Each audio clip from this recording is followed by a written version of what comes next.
Study IQ IAS, आपका selection हमारा mission.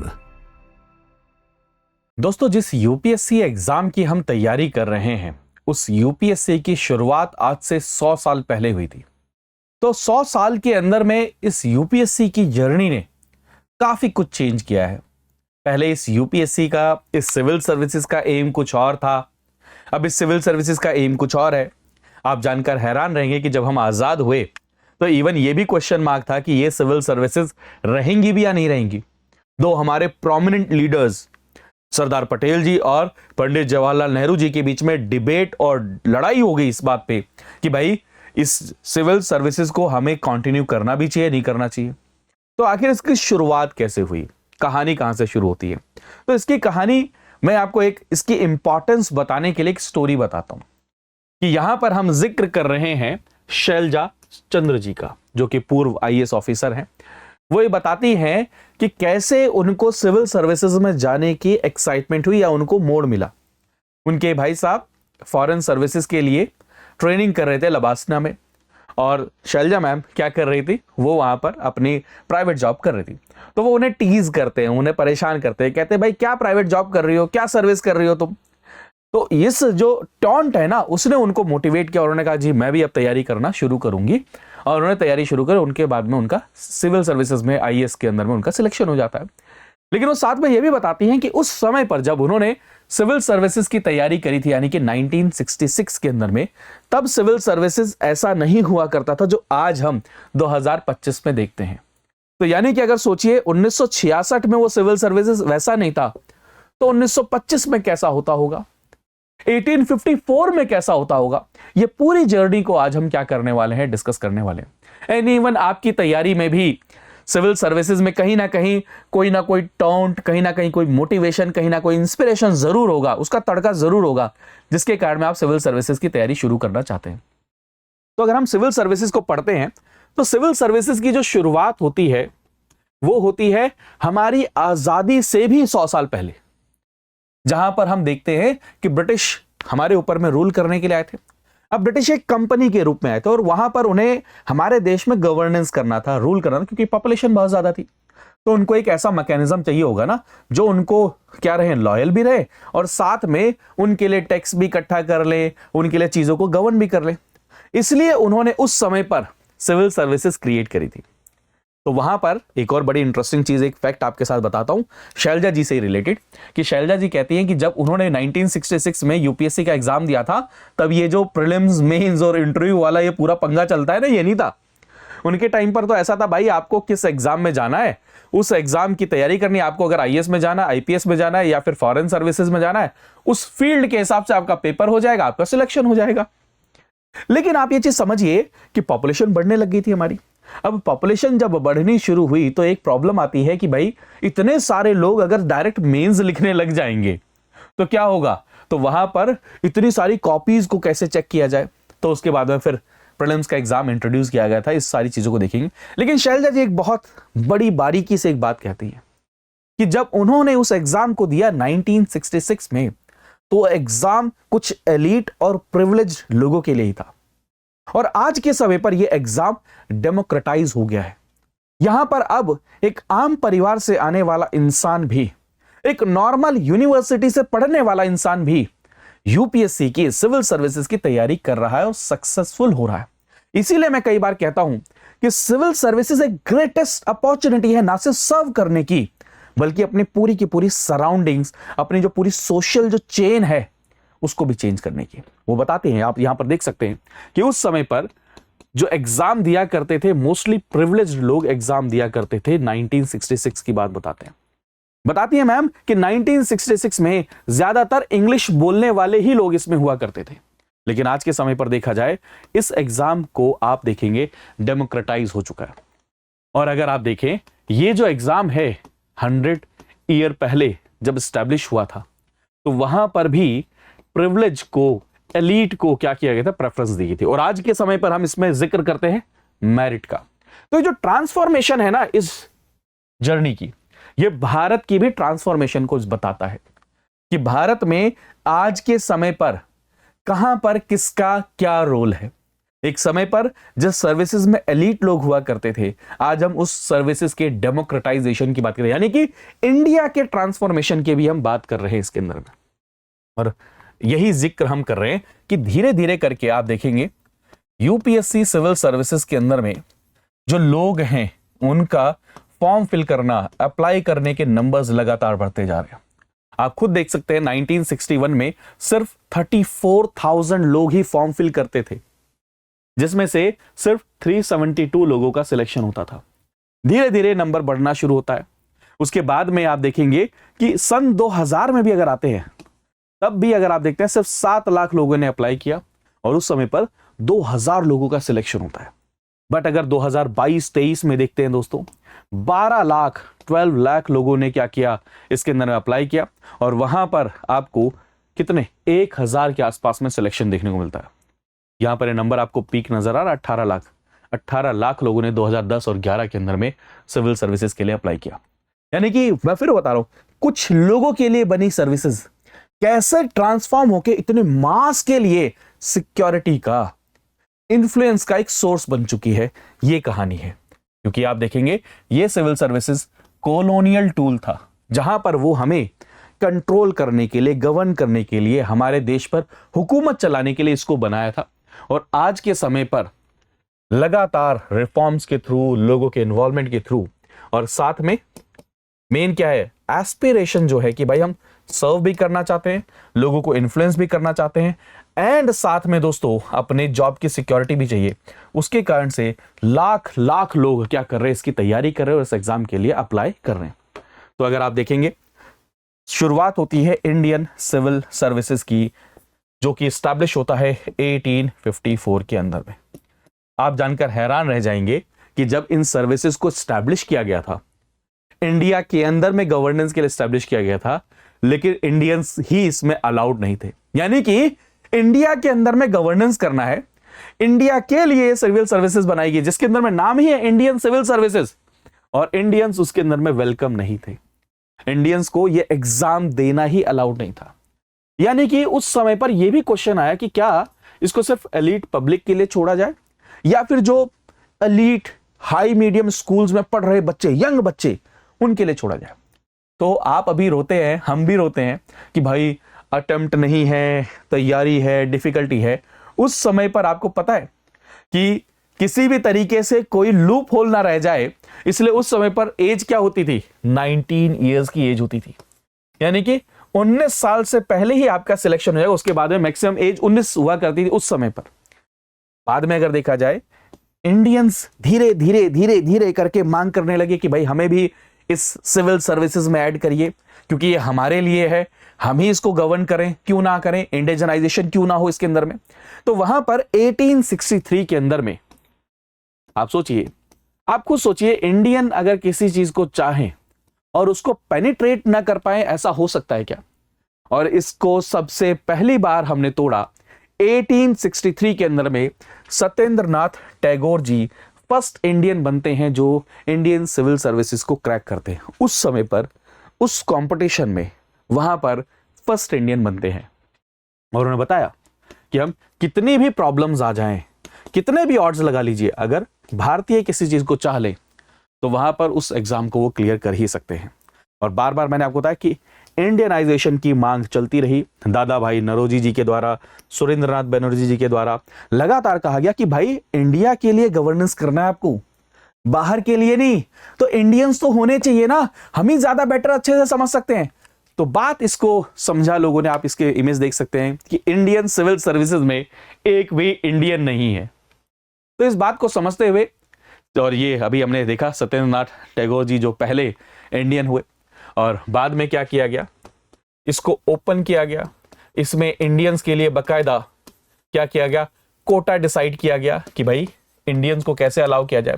अच्छा, एक और चीज आप देखेंगे, अर्ली 20th सेंचुरी यानी कि 1900 के बाद में अगर देखते हैं तो उस समय पर भी हमारी पॉपुलेशन बढ़ने लगी थी और हमारा जो मिडिल क्लास है वो भी इंक्रीज होने लग गया था। और खास तौर पे मिडिल क्लास में लोग पढ़ने लग गए थे, एजुकेटेड मिडिल क्लास बनने लग गया था। तो जितनी ज्यादा पॉपुलेशन, जितने ज्यादा एजुकेटेड मिडिल क्लास और डिमांड करेंगे कि भाई हमें भी इस जॉब के अंदर में आने दीजिए। एंड उसके बाद में क्या हुआ, यहां पर आप देखेंगे एक इल्स्टन कमेटी को बनाया जाता है 1912 के अंदर में, जो कहता है कि भाई क्यों ना इंडियंस को इन सर्विसेज में लाया जाए। और इस कमीशन ने 25% की रिकमेंडेशन करते हैं कि अगर आप 100 पोस्ट निकालते हैं तो उसमें से 25% यानी कि 25 पोस्ट किसके लिए, इंडियंस के द्वारा होनी चाहिए। ठीक है, अगर आप देखते हैं बाद में 1919 हम पढ़ते भी हैं 1919 के अंदर में मॉन्टेक क्लेम्सफोर्ड रिफॉर्म होता है, जहां पर क्या किया जाता है, हमारी सिविल सर्विसेज के अंदर में बहुत बड़ा उस समय पर रिफॉर्म होता है। लेकिन एक बड़ी इंटरेस्टिंग चीज आपको बताऊं कि हम बात कर रहे हैं 1919 की, 1919 की। हम बात कर रहे हैं कि इंडियंस ने इस एग्जाम को निकाला, इंडियंस के लिए आप रेशो प्रोपोर्शन फिक्स करने की बात कर रहे हैं। ये एग्जाम इंडिया में हुआ ही नहीं करता था, एग्जाम होते थे लंदन में। 1922 पहला साल था कि एग्जाम होता है इलाहाबाद में। याद रखिएगा ये चीज, बहुत ही इंटरेस्टिंग बात कर रहा हूं। फर्स्ट टाइम 1922 के अंदर में इंडियन सिविल सर्विसेज का एग्जाम होता है इंडिया के अंदर में, कहां पर, इलाहाबाद में। वरना इससे पहले सारे एग्जाम लंदन में ही हुआ करते थे, क्योंकि लंदन में होता था तो इंडियंस के चांस ही नहीं थे। बड़ी इंटरेस्टिंग उन्होंने गेम खेली ना। इंडियंस मांग कर रहे थे कि भाई हमें अलाउ करो, हमें अलाउ करो। उन्होंने कहा भाई लंदन में एग्जाम रख दो। कहां से जाएंगे, जब जा ही नहीं पाएंगे तो इंडियंस कैसे आएंगे।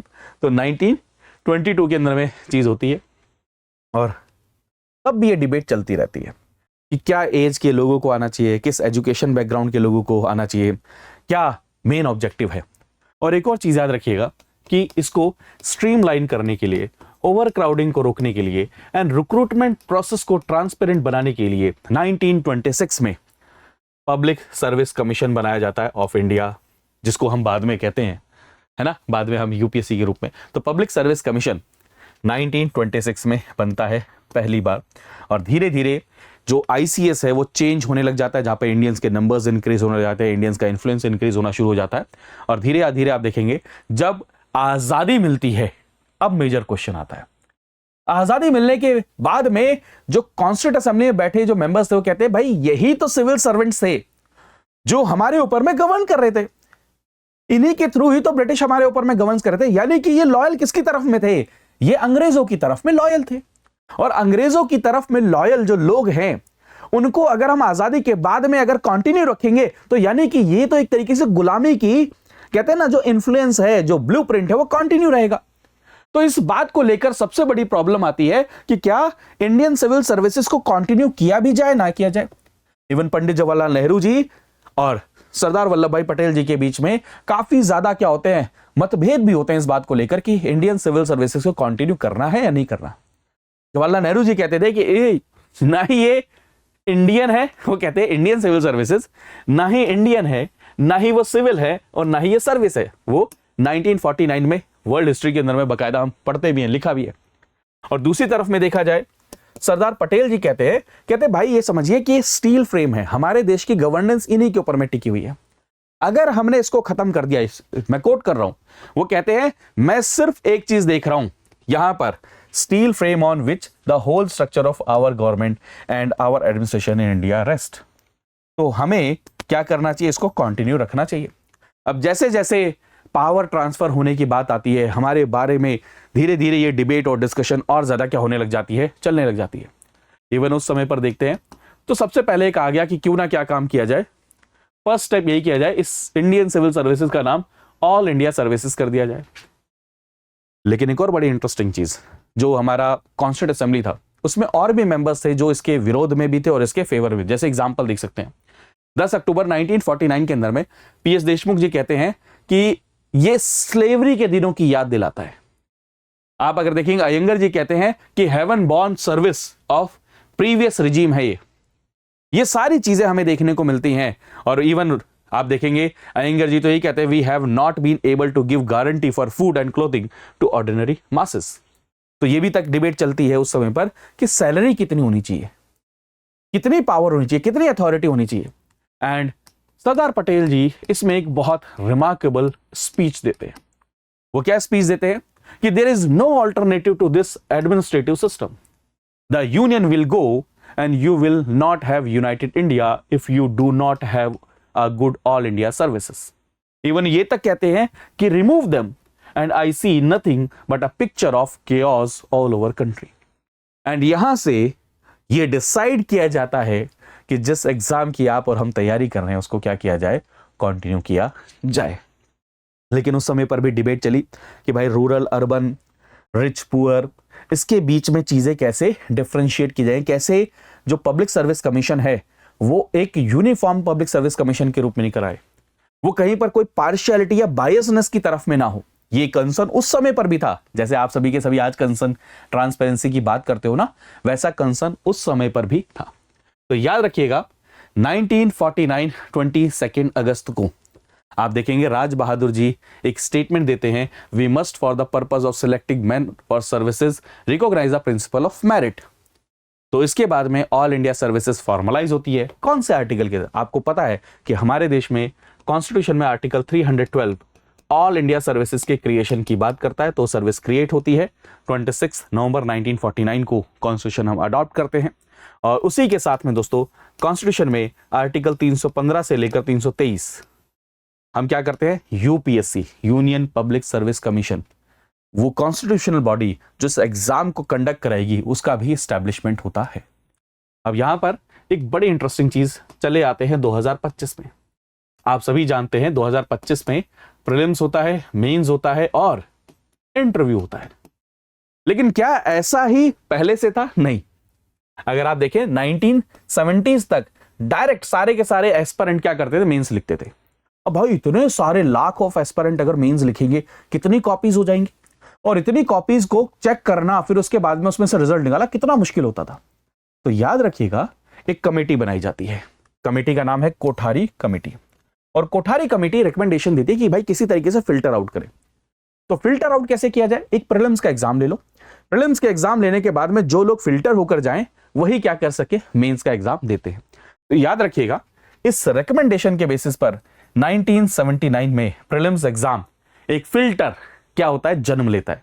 इसीलिए मैं कहता हूं ना कि प्रीलिम्स एग्जाम एक एलिमिनेशन राउंड है, जहां पर मैक्सिमम पॉपुलेशन को एलिमिनेट करने की कोशिश की जाती है कि भाई मेंस कितने बच्चे लिखेंगे उससे पहले ही लार्ज जो मास है उसको क्या किया जाए, एलिमिनेट कर दिया जाए। तो ये कहा गया, ये फिल्टर लगाया गया कि जितनी वैकेंसीज हैं उनके 10 टाइम लोगों को मेंस के लिए बुलाया जाए, फिर मेंस से इंटरव्यू के लिए जितनी भी वैकेंसीज उसके ट्वाइस नंबर्स को ही बुलाया जाए।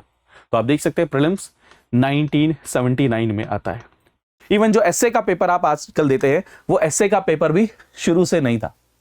आप देखेंगे बहुत 1993 के अंदर में हमारे में से बहुत से लोगों का, आप में से लोगों का जन्म भी नहीं हुआ होगा, तब एसए का पेपर को इंट्रोड्यूस किया गया। लेकिन यूपीएससी में बहुत सारे रिफॉर्म्स भी हुए हैं। एक रिफॉर्म आप सभी को मैं बताऊं, आप सभी जब अभी ऑप्शनल पेपर देते हो तो एक ही ऑप्शनल उसके 2 पेपर देते हो, है ना। आपको जानकर हैरानी होगी कि पहले 2 ऑप्शनल सब्जेक्ट हुआ करते थे।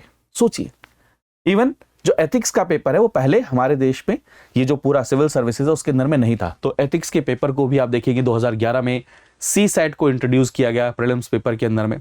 सीसैट जिसके ऊपर में आजकल सबसे ज्यादा कंट्रोवर्सी चलती है। इवन आपको जानकर हैरानी होगी कि पहले सीसैट क्वालिफाइंग नहीं था, पहले सीसैट के मार्क्स जुड़ते थे। लेकिन क्या हुआ कि आप सभी जानते हैं कि जब हम रूरल बैकग्राउंड की बात करते हैं तो मैथ्स में, इंग्लिश में वो बच्चे इतने ज्यादा क्या में फ्लुएंट नहीं होते थे। लेकिन दूसरी तरफ में जो इंजीनियरिंग बैकग्राउंड से हैं, अर्बन बैकग्राउंड से हैं, उनमें आप देखेंगे कि मैथमेटिक्स में उनका होल्ड काफी अच्छा रहता था। तो एक ट्रेंड देखा यूपीएससी में कि जब से सीसैट को हमने उसको मेरिट में ऐड करना शुरू किया कि इंजीनियर्स के नंबर, जो अर्बन बैकग्राउंड है उनके नंबर्स लगातार इंक्रीज होने लग गए। तो यही कारण था, फिर एक रिफॉर्म होता है कि सीसैट को क्वालिफाइंग बनाया जाता है कि भाई सीसैट के नंबर प्रीलिम्स के अंदर में काउंट नहीं होंगे, सिर्फ और सिर्फ क्वालिफाइंग है। तो याद रखिएगा 2015 में सीसैट को मेरिट में काउंट नहीं किया गया, और ये 2015 का बहुत लेटेस्ट है, और 33% मार्क्स सिर्फ और सिर्फ क्वालिफाइंग ही रहेगा। तो उससे पहले एक और चीज आप देखें, जैसे सतीश चंद्र कमेटी, उन्होंने कहा कि भाई एडिशनल एस्से पेपर होना चाहिए मेंस के अंदर में, जिससे क्लैरिटी ऑफ थॉट मिले। अलग कमेटी है, कितनी कमिटीज है आप देख सकते हैं, आपके एग्जाम में भी आ सकता है। 2001 में वो ये कहते हैं कि भाई एनालिटिकल होना चाहिए, प्रैक्टिकल होना चाहिए, ऐसे होना चाहिए। एक होता है होता कमेटी आती है 2004 के अंदर में, उन्होंने कहा क्यों ना एप्टीट्यूड टेस्ट लेना चाहिए, जिससे सिलेक्शन के अंदर में और ज्यादा क्लैरिटी आएगी। एंड 2013 में नंबर ऑफ ऑप्शनल्स को रिड्यूस कर दिया गया, 2 से 1 कर दिया गया, एंड एथिक्स के पेपर को इंट्रोड्यूस किया गया GS4 के नाते। उसके बाद में देखते हैं रूल्स लगातार चेंज होते रहे, सी सेट में चेंज होता है, अपर age limit, number of attempts उसमें चेंज होता है। जैसे for example the upper age limit जो 19 थी 1876 के अंदर में, फिर उसके बाद में देखेंगे 26 पहुंचती है, फिर 30 पहुंचती है, और आज के समय पर वो कितनी है, 32 है। कब, 2014 से ये एज है। ये चीज आप सभी देख सकते हैं। ये जनरल कैटेगरी और रिजर्व कैटेगरी के लिए रिलैक्सेशन रहता है। The number of permitted attempts पहले 4 हुआ करते थे, अभी जनरल के लिए कितने हैं, 6 हैं। आप सभी देख सकते हैं ये चीज। और अभी भी ये मैटर सॉल्व नहीं हुआ है, अभी भी बहुत सारी कमिटीज आ रही हैं, बहुत सारे रिकमेंडेशंस आ रहे हैं जिसके अंदर में रिफॉर्म्स को सजेस्ट किया जा रहा है। जैसे कई सारे रिफॉर्म्स आ रहे हैं कि क्यों ना एज 32 की बजाय 26 या 25 कर देना चाहिए। उसके पीछे उनका रैशनल है कि भाई यूथ अपना टाइम वेस्ट नहीं करेंगे। बहुत सारे लोगों का सजेशन अटेम्प्ट को लेकर आ रहा है। इवन कई सारे लोगों का सजेशन पता है क्या है कि एज 32 की बजाय 40 कर देनी चाहिए, बट नंबर ऑफ अटेम्प्ट्स को कम कर देना चाहिए। कई सारे लोगों का सजेशन ये आ रहा है कि क्यों ना सीसेट को हटा दिया जाए, क्योंकि रिसेंट टाइम में सीसेट जितना डिफिकल्ट बन रहा है, वहां पर जो ग्रामीण क्षेत्र से आ रहे बच्चे हैं, जो हिंदी मीडियम से आ रहे बच्चे, उनको नुकसान होता नजर आ रहा है कि भाई जीएस में अच्छे नंबर आने बट सीसेट क्वालिफाई नहीं हो पा रहा।